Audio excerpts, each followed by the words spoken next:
Di sepanjang perjalanan sejarah Indonesia, ada satu kalimat yang terus diulang, diwariskan dari generasi ke generasi. Kita dijajah Belanda selama 350 tahun. Kalimat itu hidup dalam buku pelajaran, pidato kenegaraan, hingga ingatan para pejuang bangsa. Ia menjadi simbol panjangnya penderitaan, kerasnya penindasan, dan lamanya masa kegelapan yang harus dilalui oleh nenek moyang kita. Namun apa yang sebenarnya terjadi? Benarkah seluruh wilayah Nusantara terjajah selama 3,5 abad? Ataukah kalimat itu hanyalah hiperbola sejarah yang perlahan berubah menjadi kebenaran umum? Sejarah tidak pernah berjalan dalam garis lurus. Ia bergerak melalui kerjasama, konflik, perebutan kekuasaan, dan perlawanan. Ketika Belanda tiba, bukan sebagai negara, melainkan sebagai perusahaan dagang bernama VOC, Nusantara bukanlah negeri yang lemah. Kerajaan-kerajaan besar berdiri tegak. Aceh yang megah, Makassar yang disegani, Mataram yang membentang luas, Ternate dan Tidore yang memainkan keseimbangan kekuasaan. Masing-masing memiliki kekuatan, strategi, dan kisah perlawanan mereka sendiri. Namun perlahan melalui perdagangan, tipu daya, dan senjata, VOC mulai mencengkeram. Tidak sekaligus, tidak merata, tidak serentak di seluruh wilayah Indonesia. Cengkeraman itu berawal dari kerjasama, berubah menjadi perjanjian politik, lalu menjelma menjadi monopoli dan perang berkepanjangan. Disinilah pertanyaan besar muncul. Jika sebagian wilayah Nusantara baru jatuh ke tangan Belanda pada abad ke-19, dari mana datang angka 350 tahun itu? Babak demi babak dalam dokumenter ini akan menelusuri perjalanan panjang sejarah dari kedatangan VOC, jatuh bangunnya kerajaan-kerajaan Nusantara, lahirnya kolonialisme modern, hingga hadirnya pemahaman baru tentang masa penjajahan. Sebuah pemahaman yang lebih jernih, lebih dekat pada fakta, dan jauh dari mitos yang selama ini membayangi ingatan kita. Inilah awal perjalanan menggali pertanyaan lama yang layak dijawab dengan kebenaran sejarah. Benarkah Indonesia dijajah Belanda selama 350 tahun? Pada abad ke-15, Eropa mengalami beberapa peristiwa besar yang turut mengubah jalannya sejarah dunia. Salah satunya adalah jatuhnya Konstantinopel, ibu kota Romawi Timur, ke tangan Turki Utsmani pada tahun 1453. Kota ini selama berabad-abad menjadi benteng terakhir Eropa dalam menahan pengaruh Islam. Ketika akhirnya jatuh, dunia Barat bukan hanya khawatir terhadap meluasnya kekuatan Islam, tetapi juga kehilangan jalur perdagangan yang menghubungkan Eropa dan Timur. Tertutupnya jalur dagang menuju Asia memaksa bangsa-bangsa Eropa mencari rute alternatif. Inilah yang kemudian mendorong lahirnya era penjelajahan samudra dipelopori oleh Portugis dan Spanyol. Dari ekspedisi inilah mereka tiba di Afrika, Asia, hingga Nusantara. Awal mulanya untuk berdagang. Namun setelah menyadari kelemahan politik di banyak wilayah Asia dan Afrika, muncul niat untuk melakukan kolonialisme dan imperialisme. Bangsa Eropa pertama yang tiba di Nusantara adalah Portugis pada tahun 1512 di bawah pimpinan Francisco Serrão yang mencapai Hitu di bagian utara Ambon. Kedatangan ini menjadi awal masuknya bangsa-bangsa Eropa ke wilayah kepulauan Indonesia. Selanjutnya Spanyol hadir di Maluku, tepatnya Tidore, pada tahun 1522 dipimpin Sebastian Elcano. Menyusul kemudian bangsa Belanda yang pertama kali tiba pada tahun 1596 melalui pelayaran Cornelis de Houtman yang berlabuh di Banten. Namun sikap kasar para awaknya membuat mereka diusir penduduk setempat. Belanda datang kembali pada tahun 1598 lewat ekspedisi Jacob van Neck dan Wybrecht van Werwijk dan berhasil mencapai Maluku pada Maret 1599. Keberhasilan ini mendorong perkembangan pesat aktivitas dagang Belanda. Tercatat 14 perusahaan dagang Belanda mengirim hingga 62 kapal ke Nusantara. Namun persaingan sesama pedagang Belanda di Nusantara semakin tajam, belum lagi berhadapan dengan Portugis, Spanyol, dan Inggris. Persaingan ini justru menyebabkan kerugian besar bagi mereka, diperparah oleh maraknya aksi perompakan di laut. Untuk mengatasi kondisi ini, atas prakarsa Pangeran Maurits dan Johan van Oldenbarnevelt, para pedagang Belanda kemudian menyatukan kekuatan dengan membentuk VOC, Verenigde Oost-Indische Compagnie, pada 20 Maret 1602. VOC membuka kantor dagangnya pertama kali di Banten, dipimpin François Vittert. Inilah tonggak awal dominasi sistematis Belanda di wilayah Nusantara. Meskipun pada awalnya kedatangan bangsa Eropa murni untuk berdagang, tingginya persaingan antar negara membuat hubungan setara ini perlahan berubah. Mereka mulai berusaha menguasai sumber-sumber rempah-rempah dan melakukan intervensi politik. VOC dibentuk sebagai kongsi dagang untuk menghentikan persaingan internal antar pengusaha Belanda dan menghadapi persaingan eksternal dengan Spanyol serta Portugis.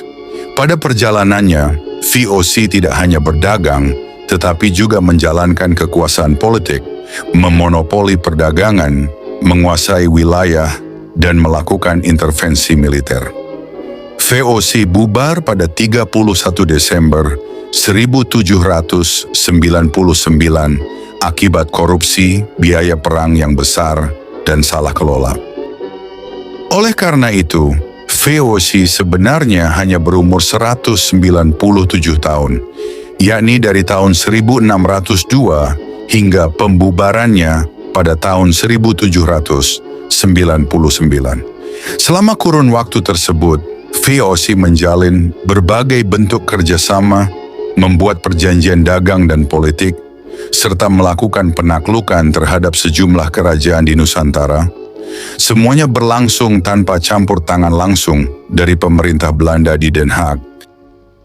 Barulah setelah VOC resmi dinyatakan bangkrut, seluruh wilayah, aset, serta kekuasaan perusahaan itu diambil alih oleh kerajaan Belanda. Sejak 1 Januari 1800, kawasan-kawasan yang sebelumnya berada di bawah pengaruh VOC ditetapkan sebagai wilayah resmi koloni Hindia Belanda. Perubahan ini menandai beralihnya sistem kekuasaan dari sebuah perusahaan dagang swasta menjadi pemerintahan kolonial langsung di bawah kendali negara. Pada masa inilah muncul berbagai kebijakan administratif penting. Pemerintahan Gubernur Jenderal Herman Willem Daendels 1807 sampai 1811 mencoba melakukan modernisasi melalui pembangunan infrastruktur, reformasi birokrasi, dan penguatan kekuasaan pusat demi menghadapi ancaman Inggris. Setelah itu, pada masa pendudukan Inggris, Thomas Stamford Raffles 1811 sampai 1816 memperkenalkan gagasan-gagasan bernuansa liberal seperti kebebasan berdagang, reformasi perpajakan, serta pencatatan hukum adat untuk menciptakan kepastian hukum. Namun berbagai ide progresif tersebut tidak bertahan lama. Tekanan politik dan ekonomi dari pemerintah Belanda ditambah kebutuhan untuk menjamin pemasukan kolonial, membuat arah kebijakan kembali bergeser ke pola kolonial yang konservatif, feodalistis, dan eksploitatif. Alhasil, struktur kekuasaan kolonial tetap berpijak pada dominasi ekonomi dan politik, dengan rakyat pribumi ditempatkan sebagai sumber tenaga dan hasil bumi bagi kepentingan negeri induk.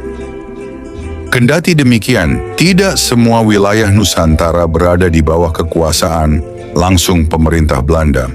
Pada awal abad ke-19, kontrol efektif Belanda umumnya terbatas pada Pulau Jawa dan sebagian wilayah Sumatera. Di luar itu, terutama di kawasan Indonesia Timur, masih banyak kerajaan yang tetap berdaulat dan tidak sepenuhnya dikuasai oleh Belanda. Keberadaan kerajaan-kerajaan tersebut menunjukkan bahwa penguasaan kolonial Belanda pada masa itu belum merata dan masih menghadapi batas-batas kekuasaan yang nyata. Memasuki awal tahun 1830, pemerintah kolonial Belanda mulai memberlakukan sistem tanam paksa, kulturstelsel. Kebijakan ini digagas oleh Johannes van den Bosch, seorang perwira sekaligus politikus Belanda yang saat itu menjabat sebagai Gubernur Jenderal Hindia Belanda. Ke-43, 1830 sampai 1833. Sepanjang kariernya, Van den Bosch pernah memegang berbagai posisi penting, termasuk Komandan KNIL, Menteri Urusan Koloni, dan Menteri Negara.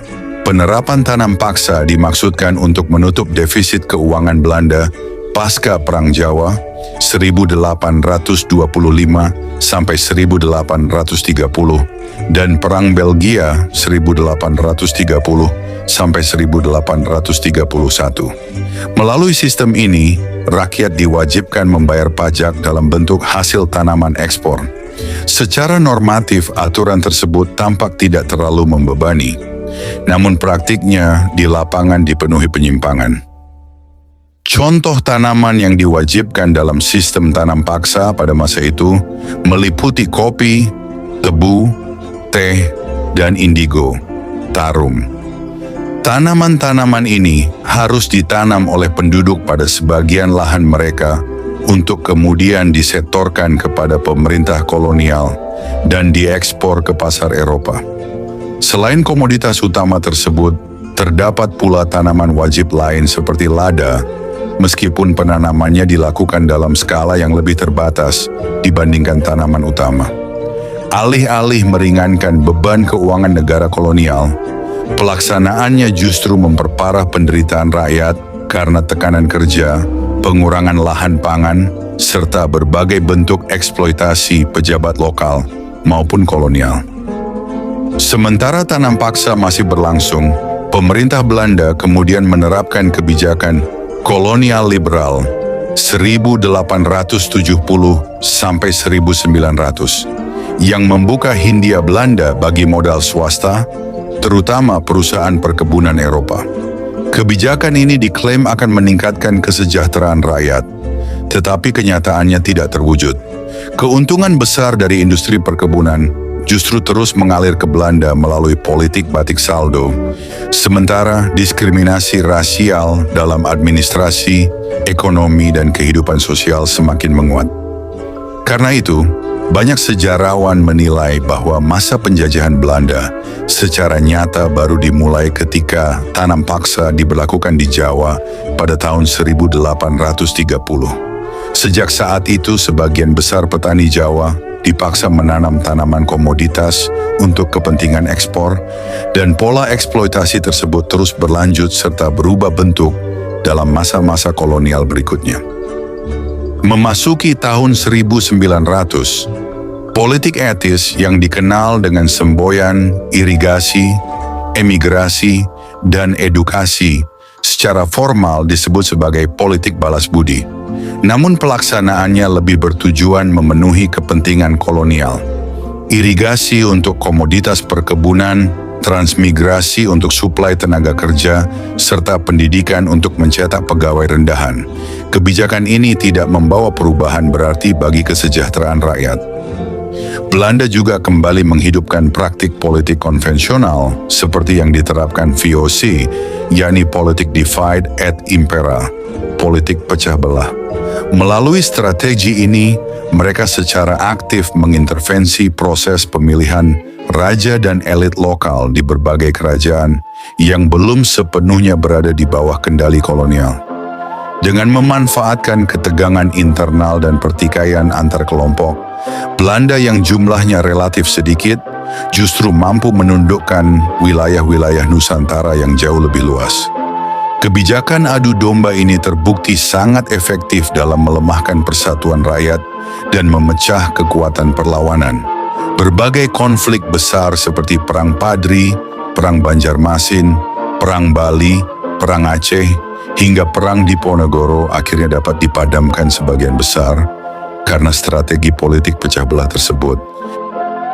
Saudara-saudara, bagaimana sebenarnya lahir anggapan bahwa Indonesia dijajah Belanda selama 350 tahun? Keyakinan itu tidak serta-merta muncul sejak masa kolonial, melainkan tumbuh dan menguat pada periode pergerakan nasional. Narasi ini mulai memperoleh bentuknya pada tahun 1936 ketika Gubernur Jenderal Belanda B.C. de Jonge dengan arogan menyatakan, "Kami orang Belanda sudah berada di sini selama 300 tahun dan kami akan tinggal 300 tahun lagi." Ucapan itu dianggap sebagai bentuk tantangan sekaligus penghinaan bagi kaum pergerakan. Sejak saat itulah, angka ratusan tahun penjajahan semakin mudah hidup dalam imajinasi publik. Beberapa tahun kemudian, menjelang proklamasi kemerdekaan, Presiden Soekarno kerap menggunakan ungkapan retoris. "Beratus-ratus tahun kita berjuang untuk kemerdekaan." Kalimat ini tidak dimaksudkan sebagai hitungan kronologis yang presisi, tetapi sebagai seruan emosional untuk membangkitkan nasionalisme rakyat. Narasi panjangnya penjajahan diperkuat lagi oleh penulisan sejarah bergaya nasionalistis, terutama oleh tokoh seperti Muhammad Yamin. Melalui karya-karyanya, gambaran tentang 350 tahun penjajahan seolah menjadi fakta tunggal yang diterima tanpa banyak dipertanyakan. Namun para sejarawan kemudian menunjukkan bahwa narasi tersebut tidak sepenuhnya akurat. Salah satu suara paling kritis datang dari Profesor G.J. Racing, sejarawan hukum yang menegaskan bahwa gagasan 350 tahun penjajahan adalah sebuah mitos. Menurutnya, tidak semua wilayah Nusantara berada di bawah kendali Belanda pada waktu yang sama. Banyak kerajaan lokal tetap berdiri sebagai entitas merdeka hingga abad ke-19. Racing mengajukan beberapa argumen penting. Jika penjajahan dianggap dimulai sejak 1595, tahun ekspedisi Belanda pertama ke Asia, maka anggapan itu tidak sesuai dengan kenyataan. Cornelis de Houtman bahkan baru tiba pada 1596 dan pada masa itu istilah Indonesia belum dikenal. Nama tersebut baru diperkenalkan pada 1850 oleh J.R. Logan. Yang ada hanyalah Nusantara, sebuah wilayah dengan puluhan kerajaan merdeka yang tidak berada dalam satu struktur negara nasional. Maka tidak mungkin seluruh wilayah Indonesia dijajah sejak akhir abad ke-16. Demikian halnya pada Perjanjian Bongaya 1667 dan 1824 menunjukkan dinamika yang berbeda dari sekadar hubungan penjajah-terjajah. Makassar memiliki wilayah kedaulatan yang diakui dalam hukum internasional. VOC tidak berhak mencampuri urusan di luar wilayah yang tercantum dalam perjanjian. Pelabuhan Makassar tetap menjadi pelabuhan bebas, dan jabatan Syah Bandar tetap memegang otoritas penting. Ini menunjukkan bahwa Makassar tidak sepenuhnya jatuh ke bawah kekuasaan Belanda. Hingga pertengahan abad ke-19 masih banyak kerajaan Nusantara yang berdiri merdeka. Reglemen Pemerintahan Hindia Belanda tahun 1854, pasal 44, bahkan secara resmi menyebut adanya kerajaan-kerajaan merdeka di wilayah Hindia Belanda. Beberapa di antaranya Aceh, kerajaan-kerajaan di Sulawesi Selatan seperti Bone, Sopeng, Wajo, Sidenreng, Luwu, dan Tanah Toraja. Begitu pula di Sumba, Langkat, dan beberapa wilayah Batak di Sumatera. Dengan kata lain, pada masa itu Belanda belum menguasai seluruh Nusantara. Proses penjajahan berlangsung bertahap, berbeda-beda untuk setiap wilayah, dan banyak perlawanan baru ditundukkan menjelang awal abad ke-20. Oleh sebab itu, narasi bahwa Indonesia dijajah selama 350 tahun adalah bagian dari konstruksi retoris, berguna untuk membangkitkan semangat nasionalisme, tetapi tidak sepenuhnya sesuai dengan data sejarah. Yang lebih tepat adalah kekuasaan Belanda tumbuh secara bertahap, tidak serentak. Banyak wilayah Nusantara tetap merdeka hingga abad ke-19. Istilah Indonesia baru muncul tahun 1850, sehingga tidak bisa dikatakan telah dijajah sejak 1595. Durasi penjajahan berbeda-beda di setiap daerah. Tidak ada angka tunggal yang berlaku untuk seluruh wilayah. Karena itulah para sejarawan modern menilai bahwa 350 tahun bukan kenyataan historis, melainkan narasi populer yang bertahan karena sederhana, mudah diingat, dan pernah menjadi alat perjuangan bangsa. Pada akhirnya, perdebatan tentang 350 tahun penjajahan bukan semata-mata persoalan angka, tetapi bagaimana kita memahami sejarah secara jernih. Narasi 3,5 abad itu lahir dari semangat para tokoh pergerakan untuk menggugah kesadaran bangsa, bukan sebagai catatan kronologis yang kaku. Kenyataannya, kekuasaan Belanda di Nusantara berlangsung tidak seragam. Berbeda wilayah, berbeda masa, dan berbeda bentuk dominasinya. Namun pertanyaan terpenting justru bukan, apakah benar 350 tahun? Melainkan, apa yang kita pelajari dari pengalaman panjang itu? Sejarah mengingatkan kita bahwa penjajahan tidak lahir dari kekuatan senjata semata, tetapi juga dari perpecahan, ketimpangan, dan lemahnya persatuan. Ia menunjukkan bagaimana sebuah bangsa yang besar bisa dikendalikan oleh kekuatan yang jauh lebih kecil ketika kepercayaan diri runtuh dan kebersamaan memudar. Disinilah renungan itu bermula. Sudahkah kita sebagai bangsa merdeka benar-benar belajar dari masa lalu? Apakah kita menjaga persatuan yang dulu sering rapuh? Apakah kita waspada terhadap bentuk-bentuk penjajahan baru, entah berupa ideologi, ekonomi, atau informasi yang hadir tanpa meriam dan kapal perang? Memahami sejarah secara kritis bukan untuk membuka luka, tetapi untuk memastikan bahwa luka serupa tidak terulang. Dan ketika kita menyebut 350 tahun, biarlah itu menjadi simbol tentang betapa berharganya kemerdekaan, serta betapa mahal harga yang harus dibayar jika kita lengah. Karena bangsa yang besar bukan bangsa yang paling lama dijajah, tetapi bangsa yang mampu mengambil hikmah dari sejarahnya dan melangkah lebih kuat ke masa depan.